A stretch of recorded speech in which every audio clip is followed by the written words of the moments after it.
As DHS did in the aftermath of the Renee Good shooting, they're now lying about the incident involving Border Patrol agents shooting and killing Alex Pretti in Minneapolis. Now here's Kristi Noem doing just that. The White House has labeled the man who was killed in Minnesota as a domestic terrorist. Is that something you agree with? And have you seen any evidence to back up that claim? When you perpetuate violence against a government because of ideological reasons and for reasons to resist and perpetuate violence, that is the definition of domestic terrorism. This individual who came with weapons and ammunition to stop a law enforcement operation of federal law enforcement officers committed an act of domestic terrorism. That's the facts. Can you show me where he was carrying out acts of violence?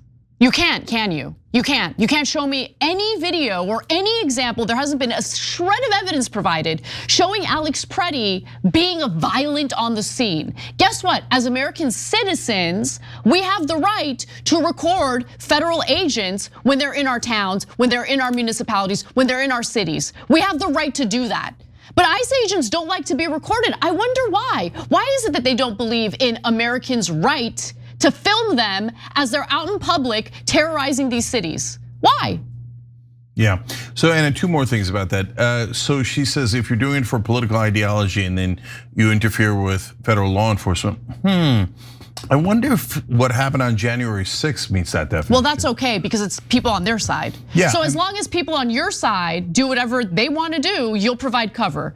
But if a peaceful individual who's filming ICE agents or Border Patrol agents just happens to be on the scene recording them and they don't like it, well, then that's considered violence and they deserve to be gunned down. Yeah, and secondly, so they are coming for our First Amendment rights, that's obvious, right? So, freedom of speech, no, unless you speak out against Israel on a college campus or you want to sanction Israel, well then we're gonna take away your property rights, your First Amendment rights, and now Trump, if you criticize me, I'm gonna take away freedom of the press and I'm gonna sue you and I'm gonna banish you, et cetera. So there goes the First Amendment in their mind. They would love to totally get rid of it entirely and have us serve that police state where no one's allowed to disagree with the government. And then now they're also coming for our Second Amendment rights. So look, I'm not a big Second Amendment guy to say the least. And I've always asked, hey, how do you define a tyrannical government? How do you know when you're supposed to, do what the right wing has been telling me is their dream? Like, you need a Second Amendment for tyrannical government, right?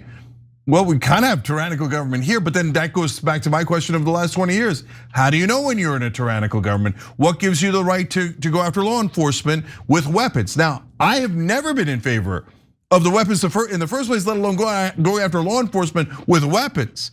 But a lot of right wingers said, no, that's what you have to do to that's why we have the Second Amendment. Now they're saying, the Second Amendment's BS. If you walk near a law enforcement officer, you object to a law enforcement officer, you try to protect a woman that they push to the ground, you do anything and you have a weapon, you should be murdered, you should be executed. You're the same guy? You can't be the same guy who told me you needed weapons to be able to object to a tyrannical government. Yeah, and look, Cenk and I differ on the Second Amendment. I'm in favor of gun rights with some smart regulations to maybe try to prevent bad people from being able to access guns. So I'm in favor of federal background checks without the loopholes that ensure that people who shouldn't have guns are still able to buy them. But nonetheless, look, you have to be consistent on this issue. You can't say that you're totally okay with Kyle Rittenhouse. I remember when I said Kyle Rittenhouse showing up to the protests and the riots was a dumb idea, and people would get mad at me. No, he had the right to be there. He had the right to be there. Okay, great. Pretti had the right to be there. Pretti had the right to be there, and he wasn't. He wasn't brandishing his gun. He wasn't. And Pretti didn't kill anyone. Anna and I had a debate about that at some point. I hated the idea of Rittenhouse showing up with a weapon. And if you ask me, and by the way, we are asking you, we got a poll on this. If you ask me, do you think Pretti should have showed up with a weapon? No, I say the same thing. I'm consistent on Rittenhouse and Pretti. Do I think that Rittenhouse should have been executed? Of course not. Are you insane? Do I think that Pretti should have been executed? Of course not. He didn't have the weapon on him when he was executed. He didn't brandish the weapon, he didn't take out the weapon, he didn't touch the weapon, whereas Rittenhouse did all of those things and killed 2 people. So you have to be remotely consistent. By the way, the polls up on TYT.com. Should Alex Pretti and Kyle Rittenhouse have gone armed to the protests? A, only Rittenhouse, and he had a right to shoot anyone who threatened him. B, only Pretti, because he never brandished his weapon and has a right to carry it. C, both, it's a good idea to go to protests armed. D, neither, it's not a good idea to take weapons to a protest. I'm gonna vote D, Anna might vote B. I'm curious how you guys are gonna vote, but either way, you have to have a consistent standard that applies to everyone, not just, oh, I don't like him, so let's kill him. He's on the other side of me politically, so it's okay to execute him and give the police and the government unlimited authority to do so. But hey, but don't use it against me. That's not how things work. My view is I am in favor of concealed carry with a permit, and he followed the law. I think anyone who is following the law should be protected, and the fact that they're following the law should not be cited as justification for their execution.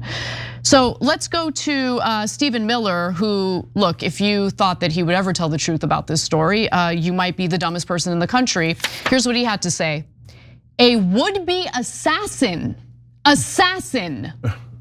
tried to murder federal law enforcement, and the official Democrat account sides with the terrorist. No, you're the terrorist, Stephen Miller, you're the terrorist. But by the way, assassin, he was an ICU nurse who provided care to our veterans. He worked at the VA. He's an assassin. Yeah, no, look, if after that quote, if you believed in Stephen Miller at all, and God help you if you did, but that's okay. Now after the quote, you see there's no question Stephen Miller is a liar. No one in their right mind thinks he's an assassin. If you think he's an assassin, we're never gonna reach you because you're on a different planet, right? True. But for all of you who know, like whether even if you thought it was a justified shooting, you know he's not an assassin. So you now know for a 100% certainty that Stephen Miller will lie about anything. You think he's just gonna lie about other people? He's not gonna lie about you, the guy who loves the idea of setting up a police state, an authoritarian, tyrannical government. And by the way, notice the use of the word terrorist that they are using over and over again. That is the Israelification of our government. Because once you call someone a terrorist, you're allowed to murder them. You're allowed to do anything you want to them. And now they have started calling American citizens terrorists. Watch out. I remember in the early years of the Iraq War, I remember the biggest fear for people like us was that this terrorist or the terrorist excuse to justify preemptive wars, the use of the word terrorism by the federal government, the label terrorist by the federal government in order to justify their actions will someday turn around and impact American citizens. And here we are today. So even some members of DHS are terrified by these lies, as reported by Fox News correspondent Bill Melugin, who, make no mistake about it, is very pro immigration enforcement, and as a result of that is very connected to sources over at DHS. So with that in mind, here's what he posted on X today. Quote, I'm told there is extreme frustration with DHS officials going on TV and putting out statements claiming that Alex Pretti was intending to conduct a massacre of federal agents or wanted to carry out maximum damage, even after numerous videos appeared to show those claims were inaccurate. While they say it was a terrible decision to show up with a gun and inject himself into a federal law enforcement operation, there is no indication Pretti was there to murder law enforcement. As videos appear to show, he never drew his holstered firearm. So thank you to Bill Melugin for reporting the truth on that. Other reactions come from Democratic lawmakers and politicians. So we have Governor Tim Walz of Minnesota, and he wants ICE out of the state, and you can understand why, considering the fact that it's only led to chaos and 2 American citizens getting killed.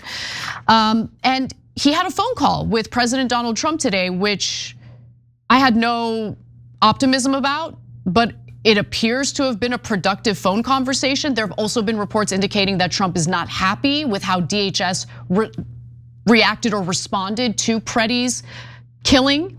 And so following his call with Walz, he posted on Truth Social saying that Governor Walz called me with the request to work together with respect to Minnesota.